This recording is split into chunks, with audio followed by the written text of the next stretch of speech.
Everyone, I hope all of you are doing well.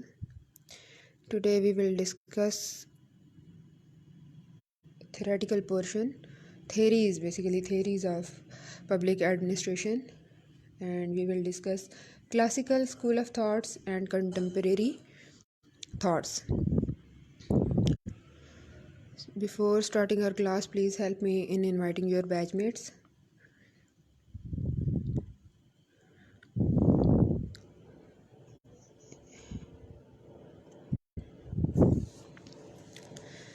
So we have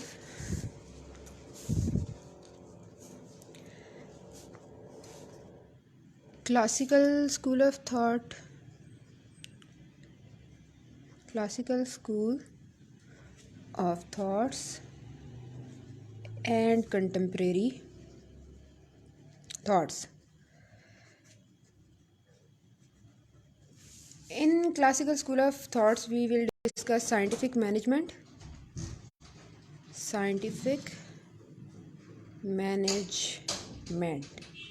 and bureaucratic administration. Okay, administration.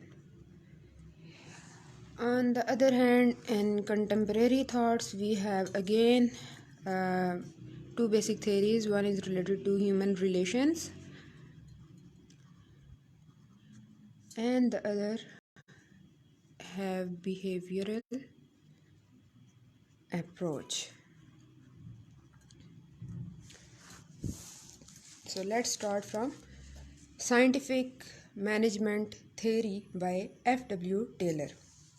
पहली theory हमारे पास कौन सी है? Scientific management theory. और ये दी किसने है? ये हमें थ्योरी दी है जी F.W. टेलर ने. F.W. टेलर ने इसमें किया था, बहुत इम्पोर्टेंट है, शॉवेल एक्सपेरिमेंट. आप कह सकते हैं कि जो आपका पब्लिक एडमिनिस्ट्रेशन है उसमें सबसे इम्पॉर्टेंट जो पॉइंट था, जो मोड़ था, वो ये शॉवेल एक्सपेरिमेंट के बाद आता है. यहाँ से आपके पब्लिक एडमिनिस्ट्रेशन की स्टार्ट, यहाँ से एज अ सब्जेक्ट जो है ना वो फ्लरिश होता हुआ आपको नज़र आता है. शॉवेल एक्सपेरिमेंट क्या था कि इसमें आप देखेंगे कि F.W. टेलर जो थे, उन्होंने जब ये आपको थ्योरी दी है साइंटिफिक मैनेजमेंट की, तो वो एक फैक्ट्री में काम करते हुए उन्होंने देखा कि जो एक शॉवेल है वो एक टाइम पे कोई 3.75 के अराउंड वज़न उससे उठाया जा सकता है. और दूसरी तरफ उन्होंने देखा कि ये 38 पाउंड के करीब भी वज़न उठाता है एक शॉवेल ही. तो उन्होंने कहा कि ये क्या, कि मतलब शॉवेल है वही चीज़ है, तो उससे आपका वज़न डिफरेंट कैसे हो सकता है कि कभी आप उससे कम वज़न भी उठा सकते हैं, ज़्यादा भी उठा सकते हैं. फिर उन्होंने कुछ टाइम के लिए इसके ऊपर काम किया और कुछ लोगों को स्पेसिफिक शेप्स के शॉवल्स दिए और उनसे उनको कहा कि अपने वज़न उठाना है. और जो उनके पास रिज़ल्ट आया कि वो जो 3.75 वाला वज़न था वो उसी शेप के साथ 21.5 तक और 38 पाउंड्स तक उठाया जा सकता था. तो उन्होंने इस बात से ये बात वो सामने लेके आए कि टूल्स बहुत इम्पॉर्टेंट है. ठीक है, focus on tools is very much important. क्यों? Why? Because they can increase productivity. ठीक है, यहाँ पे आपने एक चीज़ को हमेशा अपने माइंड में रखना है, दैट इज़ प्रोडक्टिविटी. तो ये कि जब आप ऐसे कर रहे हैं अच्छे टूल्स का इस्तेमाल करेंगे तो उन टूल्स की वजह से या उन टूल्स की इफ़ेक्टिवनेस की वजह से आपकी चीज़ की प्रोडक्टिविटी में भी इजाफा हो सकता है. तो इस शॉवेल एक्सपेरिमेंट का आपके पास एक रिज़ल्ट आ गया. रिज़ल्ट क्या था?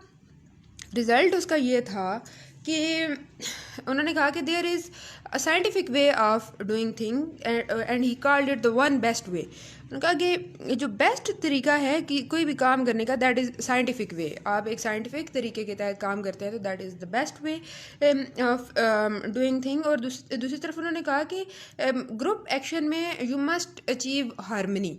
जब आप लोग जो है वो एक ग्रुप में काम कर रहे हैं तो दे मस्ट ऑब्टेन हारमनी. आपस में एक मिलजुल के काम करेंगे तो ये बहुत ज़रूरी है.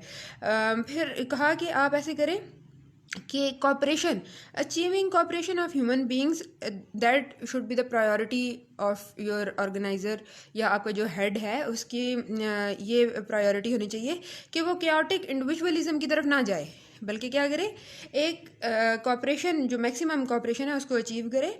और फिर क्या करे, वो जब काम कर रहा है तो काम करे मैक्सिमम आउटपुट के लिए रादर देन रिस्ट्रिक्टेड आउटपुट। तो वो ये कोई भी आप काम जब करें तो आप ये देखें कि इसका मैक्सिमम फ़ायदा आप क्या उठा सकते हैं, ठीक है। फिर उन्होंने इसके बाद ये बात की कि जितने भी आपके वर्कर्स होंगे, आपने कोशिश करना है कि उनकी स्किल्स को मैक्सिमम आप बढ़ा सकें, और effective selection of the worker, that is also very much important. तो ये आपकी आ जाती है पहली थेरी, जिसको आप कहते हैं scientific management theory. The second theory is theory of bureaucratic model.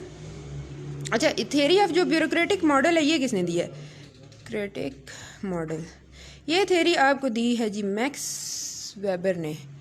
Max weber जो है वो इसमें आपको एक पिरामिड के थ्रू समझाते हैं कि आप एक ऑर्गेनाइजेशन के अंदर काम जो है वो ज़्यादा आप अच्छे तरीके से कैसे कर सकते हैं। तो उसमें उन्होंने पिरामिड आपको समझाई, पिरामिड के ज़रिए कैसे समझाते हैं। ये टूटी पजी सी डिंगी सी हमने पिरामिड बना ली है, आपको नज़र आ रही है? अच्छा जी, इसमें उन्होंने कहा कि hierarchy is very much important. जो फर्स्ट पॉइंट है hierarchy of authority, that is important. It means के in an organization you have a president, president के बाद यू हैव कैबिनेट मेंबर्स, ऐसे ही होता है ना, कैबिनेट मेंबर्स होते हैं। Then you have different departments, departments के बाद आपके पास होते हैं एजेंसी डायरेक्टर्स, एजेंसी डायरेक्टर्स हैं, और आखिर में आपके पास फिर एजेंसीज आ जाती हैं। इसी तरह से आप एक ऑर्गेनाइजेशन इसी तरह से काम कर रही होती है ना। तो उन्होंने कहा कि सबसे पहले you must have hierarchy of authority, इसके बाद इम्पर्सनैलिटी इज़ इम्पॉर्टेंट। आप पर्सनल नहीं हो सकते ना तो लोगों के साथ, ना ही अपने एक्शंस में, ठीक है। किसी भी चीज़ को आप देखते हैं ना कि ऑर्गेनाइजेशन में अगर एक बंदा पर्सनल होना शुरू हो जाएगा, लोगों के साथ पर्सनल ग्रजेस हो जाए या पर्सनल आपके वैसे रिलेशंस हो, तो उसका फिर काम के ऊपर, उसकी जो इफेक्टिवनेस है उसके ऊपर असर होता है। फिर जो तीसरी चीज़ इसमें इम्पॉर्टेंट थी वो था रिटन रूल्स एंड डॉक्यूमेंट्स, ठीक है। उन्होंने कहा कि आपकी जो भी ऑर्गेनाइजेशन है उसके कुछ रूल्स और रेगुलेशंस होने चाहिए जो कि आपने लिखे हुए हों कहीं पे, ठीक है। फिर प्रमोशन कैसे आपने करनी है? प्रमोशन सबसे पहला पॉइंट आपको बता दिया गया इम्पर्सनैलिटी का। तो आपकी प्रमोशन कैसे होगी? Promotion must be based on achievements, कि आप उस बंदे की जो जिसको आप प्रमोट करना चाहते हैं, जो कुछ भी है उसकी अचीवमेंट्स को आप देख लें, ठीक है। फिर आखिरी जो पॉइंट है वो है स्पेशलाइज्ड डिवीजन ऑफ लेबर। अब जिसका काम उसी को साझे, ये तो आपने सुना हुआ है। तो इसके अकॉर्डिंग ही आपने ये देखना है कि आपकी जो ऑर्गेनाइजेशन है उसमें जो काम आप जिसको असाइन कर रहे हैं, क्या उससे रिलेटेड उसके पास स्किल्स हैं, बैकग्राउंड इंफॉर्मेशन नॉलेज उसके पास मौजूद है। तो फिर यही चीज़ जो है वो उसकी एफिशिएंसी को भी बढ़ाएगी। तो आपको इससे क्या पता चला थ्योरी ऑफ ब्यूरोक्रेसी में कि आपकी ऑर्गेनाइजेशन में क्या होना चाहिए? हायरार्की ऑफ अथॉरिटी सबसे पहले, उसके बाद इम्पर्सनैलिटी, फिर रिटन रूल्स एंड डॉक्यूमेंट्स, उसके साथ साथ आपने जो प्रमोशन देनी है that must be based on achievements, और स्पेशलाइज्ड डिवीजन ऑफ लेबर। तो ये तो था आपका क्लासिकल स्कूल ऑफ थॉट्स जो है उसकी ये दो मेन थेरीज आ जाती हैं। फिर आपके पास इसके बाद आती है कंटेम्प्रेरी थेरीज। अच्छा, जो आपकी कंटेम्प्रेरी थेरीज है ना, ये basically they are rejecting classical school of thought, ठीक है। ये उसको एक तरह से काउंटर करने के लिए आपके पास जो थॉट्स आई हैं, जो थेरीज आई हैं, उनको आप कहते हैं कंटेम्प्रेरी थेरीज। इसमें सबसे पहले है ह्यूमन रिलेशंस स्कूल, ठीक है। ह्यूमन रिलेशंस स्कूल, इसको हम देखेंगे। और इसके जो मेन आप इसमें देखते हैं कंट्रीब्यूटर, इनमें सबसे पहले हैं Elton Mayo, then you have Chester I Barnard, और फिर आपके पास है हर्बर्ट साइमन, ठीक है। अब क्लासिकल स्कूल ऑफ थॉट आप सारा देखें तो उसमें हायरार्की पे बात हुई है, उसके ऊपर टूल्स पे बात हुई है। सबसे पहले शॉवेल एक्सपेरिमेंट को हमने देखा, तो उसमें क्या बात थी कि your tools must be effective. आपके टूल्स जो है अगर वो उनके ऊपर आप कंप्रोमाइज़ करते हैं तो प्रोडक्टिविटी के ऊपर भी आपका कंप्रोमाइज़ हो जाएगा। तो सारी वो ह्यूमन एलिमेंट आपको कहीं नज़र नहीं आता, ठीक है। तो इन्होंने कहा कि जो क्लासिकल स्कूल है that has ignored the human element, और इसके रिस्पांस में we must give some thoughts जो कि ये बताए कि ह्यूमन जो है वो मशीन्स से अलग हैं, और आप सिर्फ और सिर्फ मशीन्स की तरह डिवीजन नहीं कर सकते इंसानों की। ठीक है। इसमें आपके पास है हाथरॉन एक्सपेरिमेंट। ये जो आपका हाथरॉन एक्सपेरिमेंट है ना, ये है मायो का, एल्टन मायो का एक्सपेरिमेंट है। इसको इल्यूमिनेशन थ्योरी भी कहते हैं, इल्यूमिनेशन थ्योरी। अब आपके पास पेपर में क्वेश्चन आ सकता है कि हाथरॉन एक्सपेरिमेंट को थोड़ा सा आप एक्सप्लेन करें, या इससे रिलेटेड कोई क्वेश्चन आ सकता है, या इल्यूमिनेशन थ्योरी से रिलेटेड। तो ये दोनों एक ही चीज़ के दो नाम है, आपने कंफ्यूज नहीं होना। ठीक है। इन्होंने क्या किया, इन्होंने दो ग्रुप्स में लोगों को डिवाइड कर लिया। एक था इनका एक्सपेरिमेंटल ग्रुप, ठीक है, दूसरा था इनका कंट्रोल ग्रुप। इसमें उन्होंने क्या किया कि डिफरेंट किस्म की एक्सपेरिमेंटल ग्रुप है ना, दो हिस्सों में लोगों को डिवाइड कर दिया। तो एक्सपेरिमेंटल ग्रुप के लोगों के ऊपर मुख्तलिफ किस्म के ये एक्सपेरिमेंट्स कर रहे हैं। कैसे कि जैसे कि इल्यूमिनेशन से ही ज़ाहिर होता है, तो change in illumination. First point इनका ये था कि कभी जो है वो दर्जा हरारत को बढ़ाएं, जिस जगह पे लोग काम कर रहे हैं उस इन्वायरमेंट के अंदर आप ऐसे करेंगे कि कभी लाइट को डिम करेंगे, कभी ज़्यादा करेंगे। इससे आप ये देखेंगे कि इसका इफेक्ट क्या होता है प्रोडक्टिविटी के ऊपर। ठीक है। दूसरी तरफ ये हुआ कि इल्यूमिनेशन वाज रिमेंड कांस्टेंट। तो ऐसे हुआ कि प्रोडक्टिविटी भी कांस्टेंट थी। यहाँ पे इल्यूमिनेशन की चेंजेस थे, तो मतलब टेम्परेचर में फ़र्क था, लाइट में फ़र्क था, तो प्रोडक्टिविटी भी इससे उस पर भी फ़र्क आया। लेकिन अच्छा, अब बात तो ये देखना चाहते थे कि क्या आपका जो फिज़िकल इन्वायरमेंट आपका है, या आपकी जो सराउंडिंग्स हैं, वो किस तरह से आपके काम को उसका इम्पेक्ट क्या आता है उसके ऊपर। रिज़ल्ट इनके पास एक और भी आ गया कि सोशल फैक्टर्स इन्वायरमेंट से हट के, यानी कि आपके उसमें मोरल, आपके good bad relations with manager, और आपकी अटेंशन, मैनेजर की अटेंशन जो है वो अपने वर्कर्स को जो अटेंशन दे रहा है, उससे भी बड़ा फ़र्क पड़ा। ठीक है। हाथरॉन जो है इसकी स्टडीज़, इसने इस चीज़ के ऊपर एम्फेसिस किया कि सिर्फ टूल्स और मशीन्स के साथ आप एक ऑर्गेनाइजेशन को नहीं चला सकते, बल्कि उसके साथ साथ आपने क्या करना है, आपके मैनेजर का रवैया अपने वर्कर्स के साथ बहुत वो लोगों को अप्रिशिएट करता है, तो उससे प्रोडक्टिविटी भी इंक्रीज़ होगी। अगर वो हर वक्त डिस्करेज कर रहा है, तो लोग जो है वो फिर दिल लगा के इस तरह से काम नहीं करेंगे। अच्छा जी, सेकंड थे चेस्टर आई बर्नर्ड। इन्होंने क्या किया, इन्होंने आपको 3 जोन दे दिए हैं। द जोन ऑफ रिजेक्शन,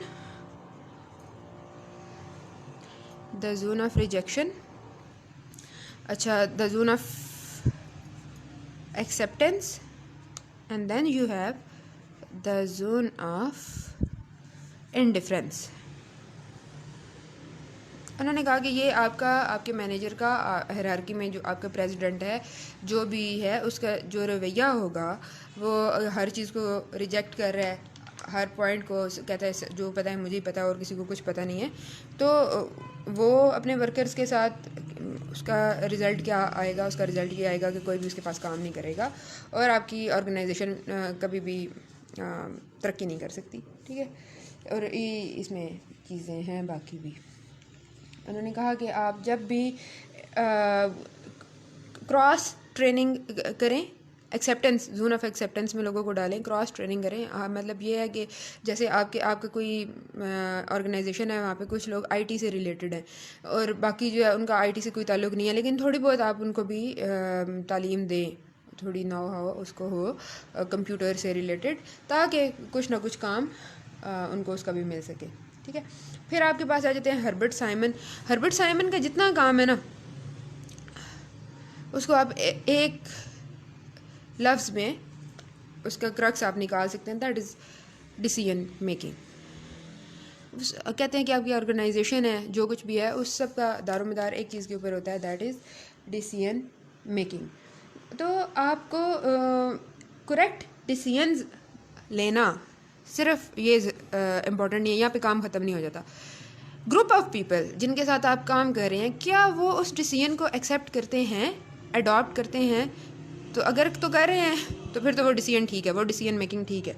लेकिन अगर आपने एक डिसीजन लिया, वो डिसीजन ठीक भी है, और जो आपके को वर्कर्स हैं they are not accepting their decision, तो फिर उसकी कोई इफेक्टिवनेस नहीं होती, उसका कोई काम नहीं होता। लास्ट पॉइंट है हमारा जी behavioural school.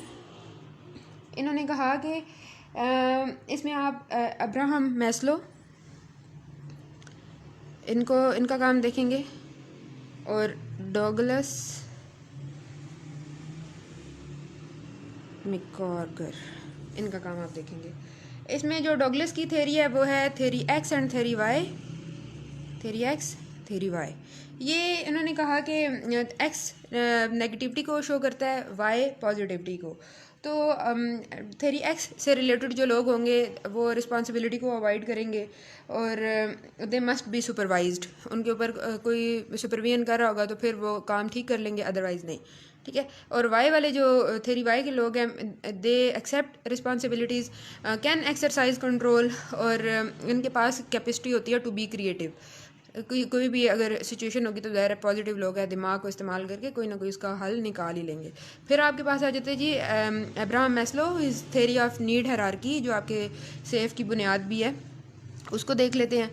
The theory of, वो कहते हैं कि किसी भी आप ऑर्गेनाइजेशन में कोई बंदा ले आएँ, आप उसको कहें कि तुम मेरा ये काम कर दो, मैं तुम्हें घर बना के दूंगा, वो आपका काम नहीं करेगा, क्योंकि उसकी बेसिक नीड्स क्या हैं। बेसिक नीड में सबसे पहले घर नहीं आता, सबसे पहले रोटी आती है। तो आप वो ये देखेगा कि ये इंसान मुझे खाना दे रहा है, क्या मैं ये काम कर रहा हूँ इसके बदले में मेरा खाना पूरा हो रहा है, लिबास मुझे मिल रहा है, फिर घर की बारी आती है तो फिर वो मतलब आपके लिए काम करेगा। तो उन्होंने कहा कि आप ऑर्गेनाइजेशन में जो आपके वर्कर्स हैं, आपने क्या करना है, या जो ओवरऑल जो लोग हैं, अब्राहम मैस्लो की आप थ्योरी को, नीड हायरार्की को फॉलो करें। सबसे पहले उनकी बेसिक नीड्स पे काम करें, रोटी कपड़ा मकान, मकान तीसरे नंबर पे आता है, रोटी कपड़ा और फिर मकान आता है। उसके बाद आपकी आ जाती है जी सेफ्टी, क्या लोग सिक्योर फील कर रहे हैं। अगर तो कोई सिक्योर फील कर रहा है, पर्सनल लाइफ में भी करेगा तो उसकी क्रिएटिविटी ज़रा खुल के बाहर आएगी। और अगर एक ऑर्गेनाइजेशन में भी बंदा काम कर रहा है and he is feeling safe there, कि उसको कोई कैरियर की अपॉर्चुनिटीज़ हासिल हैं ये वो, तो फिर वो आपके लिए अच्छा काम करेगा, अदरवाइज़ नहीं करेगा, ठीक है। बिलोंगिंगनेस, अच्छा ये क्या है बिलोंगिंगनेस में आप ये देखेंगे कि अब ये तो नहीं है कि कोई ऑर्गेनाइजेशन में काम कर रहा है तो आप उसको कोई शेयर्स उसके नाम करेंगे फिर ही वो काम करेगा, अदरवाइज़ नहीं, ऐसे नहीं। कि अटैचमेंट वो फील करे कि जिन लोगों के लिए मैं काम कर रहा हूँ, जिस ऑर्गेनाइजेशन, उसका कोई मकसद है और मैं उसमें कोई अपना रोल प्ले कर रहा हूँ। इसके बाद आपकी आ जाती है ईगो या फिर आपका स्टेटस। तो ज़ाहिर है आप इंडिविजुअल लेवल पे भी इसको देखें, ग्रुप में भी एक लोगों को अगर आप इस लेवल पे जज करते हैं तो जब आप उसको कोई स्टेटस देंगे उसके साथ उसकी अटैचमेंट होगी तो वो ज़रा ज़्यादा काम कर सकेगा और आखिर में आपकी आती है सेल्फ एक्चुअलाइजेशन, ठीक है, सेल्फ एक्चुअलाइजेशन फाउंडेशन वाला सेल्फ एक्चुअलाइजेशन।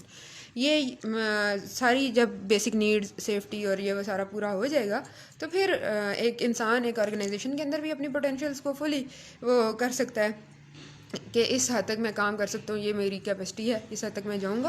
और ज़ाहिर इंडिविजुअल लेवल पे भी जो बुक्स मैंने आपके साथ शेयर की हैं उसके अंदर इन थेरीज़ की एक्सप्लेनेशन मौजूद है, आप इसको पढ़ें। फिर अगर आपका कोई क्वेश्चन हो तो वो आप मुझसे पूछ सकते हैं।